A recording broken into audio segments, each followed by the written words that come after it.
Assalamualaikum teman-teman. Bertemu lagi dengan Bu Ulfa. Ada layanan BK kali ini, Bu Ulfa akan menyampaikan materi yang sangat menarik. Sebelum itu, jangan lupa untuk tekan tombol subscribe dan lonceng pada video pembelajaran kali ini. Selamat menyaksikan. Assalamualaikum warahmatullahi wabarakatuh. Halo teman-teman semuanya, bagaimana kabarnya hari ini? Semoga teman-teman semua beserta ayah dan bunda di rumah selalu dalam keadaan sehat walafiat dan senantiasa selalu berada dalam perlindungan Allah Subhanahu wa taala. Amin ya rabbal alamin. Bertemu lagi dengan Bu Ulfa. Kali ini pada pembelajaran BK di pertemuan kedua ini kita akan membahas sesuatu hal yang menarik yang berada di dalam diri kita. Apakah itu? Nah, sebelum kita lanjut ke materi, alangkah baiknya kita mulai dengan mengucapkan lafaz basmalah. Bismillahirrahmanirrahim. Dan sebelum kita lanjut, Bu Ulfa mau memastikan teman-teman sudah dalam keadaan yang semangat, dalam keadaan bahagia, dan tentunya dalam suasana perasaan hati yang gembira. Sepakat ya? Kenapa begitu Bu? Karena supaya nanti ketika kita memulai pembelajaran, teman-teman bisa mengikutinya dengan maksimal. Oke? Dan kali ini Bu Ulfa ingin memberikan sebuah layanan informasi yang berjudul self-regulation. Nah, ada yang tahu apakah itu self-regulation? Disimak baik-baik ya.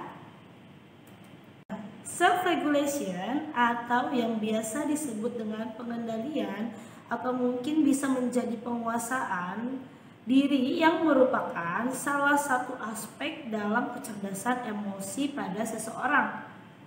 Sebab musuh terbesar dalam diri kita bukanlah dari lingkungan, melainkan berasal dari diri sendiri. Perlu teman-teman ketahui bahwa pengendalian diri merupakan sikap, tindakan, atau perilaku seseorang secara sadar, baik yang direncanakan ataupun tidak, untuk mematuhi nilai dan norma sosial yang berlaku. Ulfa sudah mengutip salah satu kata bijak yang menyampaikan, siapa yang bisa menguasai diri sendiri ibarat mengalahkan sebuah kota.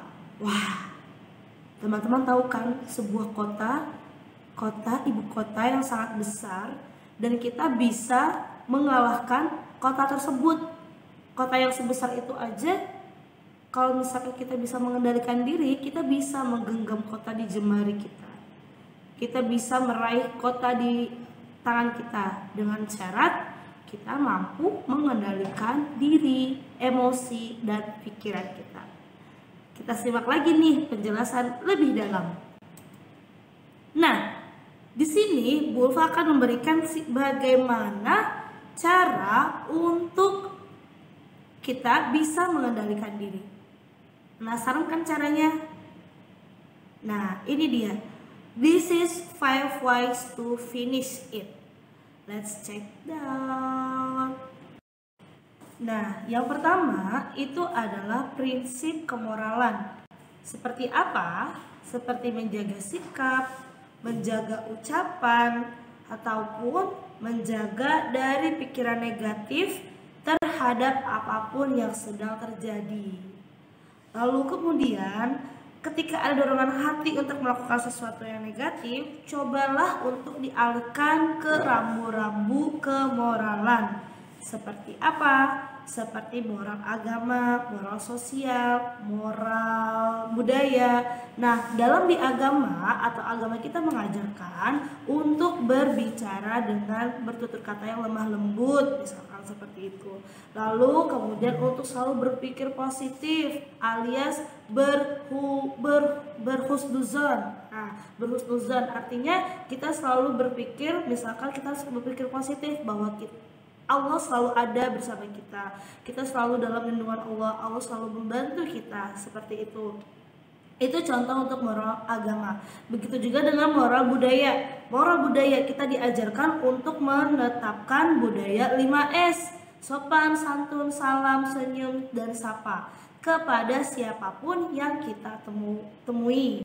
Lalu selanjutnya ada prinsip yang kedua, menggunakan kesadaran. Pada umumnya, seseorang tidak mampu menangkap pikiran atau perasaan yang muncul. Dengan demikian, maka dirinya akan dikuasai oleh pikiran dan perasaan yang bisa saja berasal dari pemikiran dan perasaan yang negatif.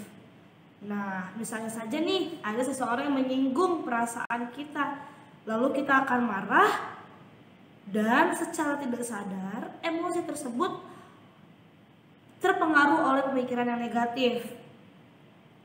Dan jika kita berhasil mengamati emosi secara sadar, kita dapat langsung menghentikan pengaruhnya. Dengan begitu, biasanya kita lebih mampu mengendalikan diri.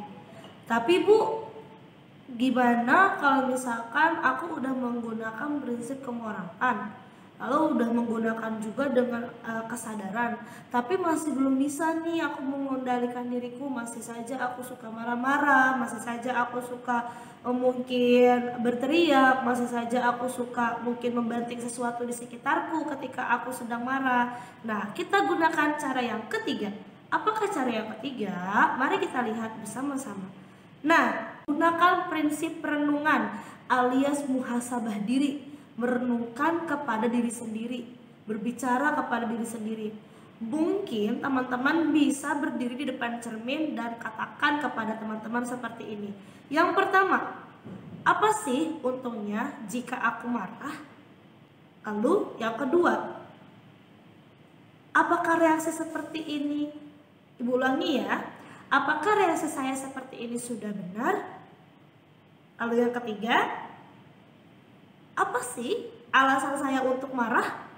Apakah ini sudah benar caranya? Nah, coba teman-teman renungkan dan coba teman-teman berdiri di depan cermin dan bertanya dalam diri teman-teman. Dengan melakukan perenungan tersebut, kita akan mampu mengendalikan diri. Melalui perenungan, maka emosi negatif akan menurun. Lalu, jika ketiga cara itu sudah dilakukan, tapi masih saja Bu, aku masih sulit untuk mengendalikan diriku. Nah, coba kita cari cara lain. Jangan hanya sekali coba terus gagal tapi udah menyerah. Kita harus mencoba lagi, dan terus lagi berusaha, karena itu adalah salah satu ikhtiar dan usaha kita kepada Allah SWT. Lalu selanjutnya ada yang cara keempat nih, yaitu dengan menggunakan kesabaran.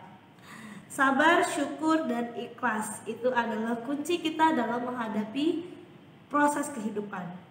Dimana ketika dalam menggunakan kesadaran, kita akan menyadari bahwa semua ini hanyalah bersifat sementara. Usahakan kita tidak larut dalam emosi kita, sehingga mampu berpikir untuk menentukan tanggapan yang bijaksana dan bertanggung jawab. Nah, lalu ada cara terakhir nih. Ketika udah 4 cara itu masih sulit juga untuk mengendalikan diri kita gunakan cara yang kelima. Ini adalah mencari kesibukan lain. Tentunya kesibukannya yang bermanfaat ya teman-teman. Untuk apa sih Bu mencari kesibukan ini? Mencari kesibukan dengan positif ibarat menonton film. Nah, ketika teman-teman nih masuk sebuah film itu kan maksimal durasinya minimal durasinya itu adalah 1 jam.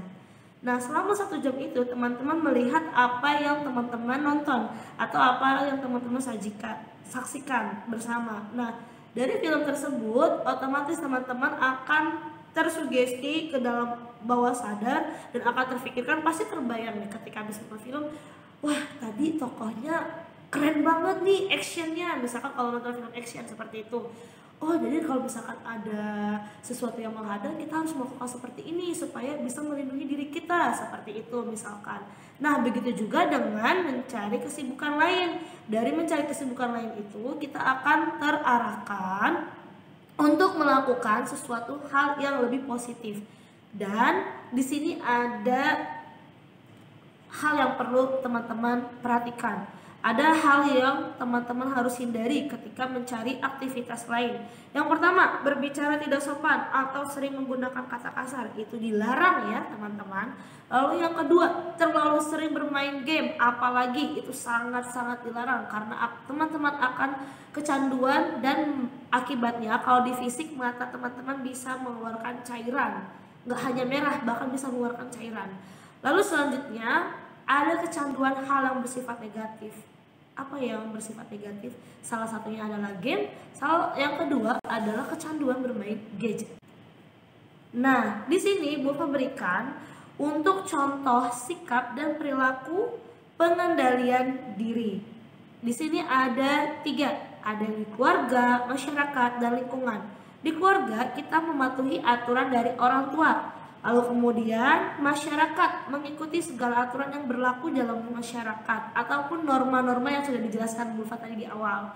Lalu selanjutnya ada lingkungan, menghormati dan menghargai teman, guru, serta orang-orang di sekitar kita. Nah, di sini setelah kita sudah mengetahui bagaimana cara untuk mengendalikan diri, lalu contoh dan perilakunya, lalu kemudian apa ya manfaat pengendalian diri?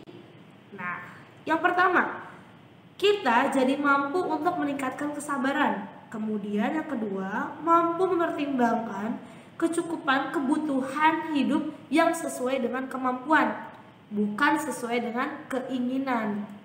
Lalu yang ketiga, dapat mengurangi rasa gelisah, cemas, iri yang belum tentu terjadi, yang tidak puas yang dapat terjadi pada semua tingkatan. Tingkatan apa maksudnya? Pada usia anak-anak, remaja maupun usia dewasa. Nah, itulah materi kita dalam pertemuan BK hari ini. Nah, tugasnya teman-teman adalah mengerjakan kuis dari link game yang telah Bu Ulfa kirimkan melalui grup WhatsApp. Nah, ketika sudah, silakan diisi kuisnya, dan jika ada kendala untuk masuk ke akses tersebut, silakan teman-teman hubungi Bu Ulfa secara personal. Oke, teman-teman semuanya, sekian pembelajaran BK hari ini. Kurang lebihnya Bu Ulfa mohon maaf. Kita ucapkan kita tutup dengan mengucapkan lafaz hamdalah. Alhamdulillahirabbil alamin. Dan sekian, terima kasih. Wassalamualaikum warahmatullahi wabarakatuh. Dadah.